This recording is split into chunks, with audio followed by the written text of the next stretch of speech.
आरक्षण ख़त्म करेंगे ना तो पता पड़ जाएगा कि जो बाबा साहब के जो है संविधान के द्वारा हक अधिकार प्राप्त करके और हमारे वोटों से जीत के जो आज संसद भवन में जाके अपने आप को जो है बिल्कुल जो है एक पट्टा पहन के और चुपचाप बैठ गए, हमारी आवाज़ नहीं उठाते, तो हम उन्हें कैसे कह सकते हैं कि वो हमारे प्रतिनिधित्व करते हैं। वे दलित समाज के या बहुजन समाज के कहें बहुत से संगठन बने हुए हैं। आज के टाइम में अगर बात की शब्द कहा कि दलितों पे दिन प्रतिदिन अत्याचार बढ़ते जा रहे हैं, तो दलित शब्द का मैं बहुत ज़्यादा विरोध करती हूँ, क्योंकि दलित हम जब हमारे बाबा साहब का संविधान नहीं था और इस देश में हमारे बाबा साहब का संविधान लागू नहीं था।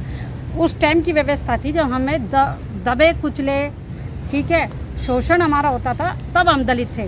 बाबा साहब का संविधान बनने के बाद हम दलित नहीं हैं, हम गरीब नहीं हैं, क्योंकि आज हमारे पास कोठी बंगले हैं, गाड़ियों में हम चलते हैं, शिक्षित हैं, हम हमारे अधिकारी हैं, आज हम डीएम भी हैं, एसएसपी भी हैं, जज भी हैं, और हमारे क्या कहते हैं 4 बार बहन जी मुख्यमंत्री रही हैं, बहन कुमारी मायावती जी, और फिर भी अगर हम आप अपने आप इतनी फैसिलिटियाँ बता रही हैं, जब आरक्षण की बात आती है फिर आप अपने आप को दलित कहने लग जाते हैं। आरक्षण की बात आप कहते हो तो कौन से आरक्षण की बात कहते हो? मैं आरक्षण का शब्द आपको बता दूं कि आप बहुत से लोग ये कहते हैं कि आरक्षण नहीं था, प्रतिनिधित्व था, ठीक है। आरक्षण तो अगर ये जो हमारी वर्तमान में जो सरकार है ये कहती है कि आरक्षण ख़त्म करेंगे, हम कह रहे हैं राजनीति का आरक्षण ख़त्म करो ना, क्यों हर साल 10 साल के लिए आप बढ़ा देते हो, है ना। आरक्षण आपने उसको व्यवस्था को ख़त्म करके आप उसे आरक्षण का नाम देते हो तो वो गलत है, क्योंकि हमारी व्यवस्था बाबा साहब ने 10 साल के लिए ही तो दी है ना। बाबा तो राजनीतिक दिवस या अपने फायदे के लिए उसको बढ़ाते गए, आप खत्म करें तो दिक्कत क्या? नहीं, खत्म करो ना, हम भी तो कह रहे हैं जाते हैं, लेकिन धरातल पे कोई दिखाई नहीं देता। देखिए, बाबा साहब ने कहा था, अपने जो उनका जो जीवन था ना, पूरा जीवन, उन्होंने 3 शब्दों में उसे अपनी पूरी जीवनी को बता दिया। वो क्या था? शिक्षित बनो, संगठित रहो और संघर्ष करो। लेकिन हमारा जो समाज है उन तीनों चीज़ों पे ही आज फ्लॉप सा होता दिख रहा है। सिर्फ एक चीज़ पे थोड़ा बहुत काम हो रहा है, और वो है शिक्षित होना, ठीक है। हमारे जो पूर्वज थे उन्होंने कितनी मेहनत करा के कितनी मेहनत करी है, कौन सी व्यवस्था से वो लड़ते झगड़ते आ रहे हैं। बाबा साहब के संविधान के अनुसार हक अधिकार मिल गए, लेकिन जो है शिक्षित तो हम बने, लेकिन क्या है, हम संगठित नहीं हो पाए। हमने हर मोड़ पर हर तीसरे आदमी की जेब में रखा हुआ है एक संगठन। जितने संगठन रहेंगे उतना ही हम बर्बाद रहेंगे। हम कभी भी राजनीतिक मुद्दे पे अपनी प्रतिनिधित्व कायम नहीं कर सकते, हम केवल गुलाम रह सकते हैं। इसलिए मेरा तो सिर्फ एक ही मानना है कि हमें संगठन नहीं खेलना, हमें सिर्फ एक साथ मिलकर एक प्लेटफॉर्म पे आना है और मिलकर संघर्ष करना है। आखिर ये कब तक पॉसिबल है? क्या हो पाएगा? जिस प्रकार से सब अपने आप को राष्ट्रीय अध्यक्ष बता रहे हैं, बड़ी फैसिलिटियाँ ले रखे राष्ट्रीय अध्यक्ष के नाम से, चंदा लेते हैं और काम करते हैं। आप जिनकी बात कह रहे हो ना कि चंदा लेते हैं और चंदा लेके जो है मतलब अपना फ़ायदा देखते हैं, तो मैं बताना चाहती हूँ वो ये ज़्यादा खेल ज़्यादा दिन तक नहीं चलेगा, क्योंकि अब हमें वही बात है, चंदे के नाम पे कोठी बंगले गाड़ियाँ बन गई और क्या। हाँ, क्योंकि समाज और जो है ना लोग अब जानते जा रहे हैं कि ये जो नए संगठन लेके आ रहे हैं सिर्फ अपना जो ना कमाई का धंधा बना रहे हैं और कुछ नहीं है। क्योंकि आज प्लेटफॉर्म पे हम बिल्कुल जीरो पे हैं, एक सीट का मतलब है हम जीरो पे हैं। अब हमें संगठित होने की ज़रूरत है, संगठन बनाने की ज़रूरत नहीं है। हमें ऐसे संगठन का नेतृत्व चाहिए जो हमें सबको लेके एक साथ चले और हमें राजनीतिक सत्ता तक पहुंचाने का कार्य करे। अगर हम संगठन खेलते रहेंगे तो हम जो है ना 2014 के बाद से जो पिटते आ रहे हैं ना बहुत बुरी तरह से, और 2024 में अगर यही सरकार, केंद्र की जो वर्तमान सरकार है यही आ गई ना, तो हमें अपना एहसास हो जाएगा कि हम कौन से प्लेटफॉर्म पर खड़े थे, कहाँ हम आ गए। इन संगठन के चक्कर में, इन चोरों के चक्कर में, हम सिर्फ चोरों के चक्कर में तो पड़ गए, क्योंकि हर आदमी निकाल कर देता जी मैं इस संगठन का अध्यक्ष हूँ, और उसका मतलब क्या है कि जी अब चंदा दो कि मैं जी समाज में लीडर बनूंगा। अरे जो हमारी लीडरशिप है हमने उसे ही कायम नहीं रखा। हमने अपने महापुरुषों के इतिहास को तो बिल्कुल जो ना पढ़ा और उसे बिल्कुल बाहर कर दिया दिमाग से।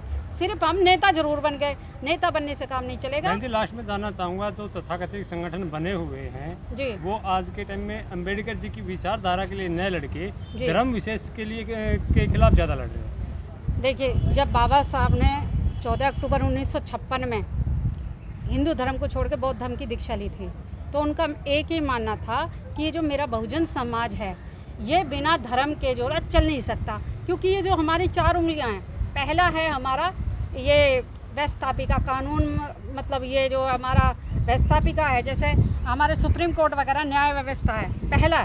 दूसरा हमारा है जो केंद्र में जैसे हमारी व्यवस्था है प्रधानमंत्री और हमारी जो शासन व्यवस्था है इस पे हमारे कायम है। तीसरा है हमारा मीडिया, यानी चौथा खंभा जो हमारा जो है मीडिया है। और हमारा लास्ट की जो ये जो उंगली बचती है ये हमारे धार्मिक है, यानी कि हम इस उंगली के चक्कर में हम ज़्यादा फंस गए, हम धार्मिकता के तरफ बढ़े। साहब ने बौद्ध धर्म चाहे अपनाया हो, अभी लेकिन सुनिए मैं बता रही धर्म के बुराई नहीं की ना। सुनिए, लेकिन आज के तथाकथित जो संगठन है वो तो धर्म विशेष को टारगेट करके। सुनिए, जितना हमने उनके धर्म को छेड़ा, जितने हमने उनके धर्म को गालियां दी, उतना ही हम पिछड़ते चले गए। हमने जो ना 25 दिसंबर को मनुस्मृति जलाने का काम करा, वे लोग और मतलब चौकस हो गए। उन्होंने क्या करा, उन्होंने हमारे बाबा साहब का संविधान जलाना शुरू कर दिया। आज हम कहते हैं हमारे बाबा साहब के संविधान को कोई हाथ लगा के देखे, हम ये कर देंगे, हम मार देंगे, चीर देंगे। मैं ये कह रही हूँ वो संविधान को हाथ नहीं लगाएंगे, वो संविधान के ऊपर अपना संविधान रख देंगे, तो आपका संविधान तो वैसे ही ख़त्म। हमें उस संविधान को बचाने के लिए पहली बात तो ये कि बाबा साहब का जो एक सपना था ना 14 अक्टूबर 1956 में बाबा साहब ने जो कहा था, बौद्ध धर्म की दीक्षा जो ली थी, उन्होंने कहा था कि मुझे पता है कि एक दिन ये मेरे संविधान को नस्ते नाबूद कर देंगे, ठीक है, सारे अधिकार फिर छीन लिए जाएंगे।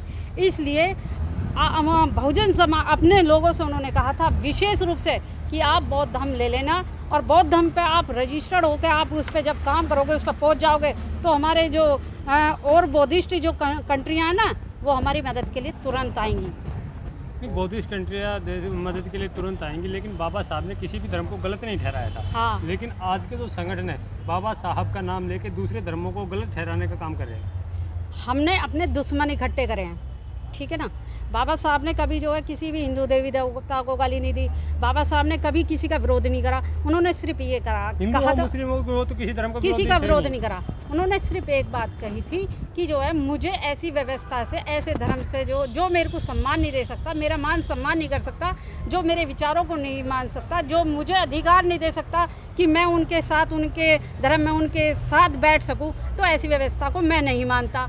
मैं ऐसे धर्म को मानता हूं कि जहां मुझे बराबरी का अधिकार मिले, जहां मुझे जो है, अगर जैसे आप जानते हो अगर मस्जिद में जाओगे, अगर कोई एक जो है रिक्शे चालक भी है, मोमडन है, और नमाज पढ़ने जाएगा और उसके सामने कोई बादशाह भी बैठा है, तो वो बादशाह जो है उसके पीछे आकर बैठेगा रिक्शे वाले के, वो समानता है। लेकिन हमारे इनमें जो ये जो व्यवस्था है ना हिंदू धर्म की, इसमें हमें अगर समान अधिकार हमें दिए जाते, हमें हक अधिकार दिए जाते, हमें भी वो अधिकार दिए जाते जो उन्होंने अपने लोगों को दिए हुए हैं, तो बाबा साहब क्यों जाते हैं इस बौद्ध धर्म में। किसी भी धर्म में असमानता नहीं है, लेकिन व्यक्ति विशेष की विचारधारा असमानता पैदा करती है। नहीं, बौद्ध धर्म में सबको समान अधिकार दिए गए हैं, वहाँ जातिवाद नहीं है, वहाँ भेदभाव नहीं है, वहाँ छुआछूत नहीं है, वहाँ पे सिर्फ 2 जातियाँ हैं, एक स्त्री और एक पुरुष।